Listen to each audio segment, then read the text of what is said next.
Hi ஆசனி ஆரி ஒர்க்லேருந்து பேசுகிறோம். இது வந்து கிளைண்ட்டுக்கு பார்டர் மட்டும் ஹைலைட் பண்ண சொல்லியிருக்காங்க. ஃபுல்லாக அது மட்டும் ஹைலைட் பண்ணியிருக்கோம். இது வந்து 36 பிரின்சஸ் கட்டு.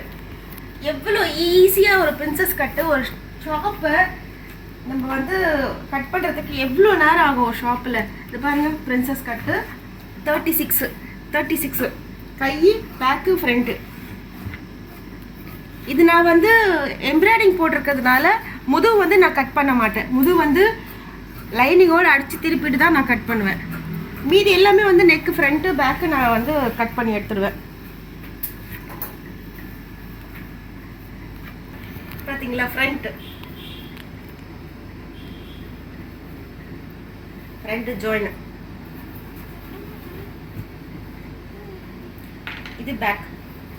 நான் அந்த ஆரி ஒர்க் இருக்கிறதுனால பேக் வந்து கட் பண்ண மாட்டேன். நெக்கு அதில் கட் பண்ணி எடுப்போம் நம்ம. அப்புறமா நம்ம வச்சு இப்படி மேலே வச்சு அடிச்சுட்டு அதுக்கப்புறம் கட் பண்ணி எடுத்தால் நல்லா பர்ஃபெக்ட் ஆகும். தேங்க்யூ.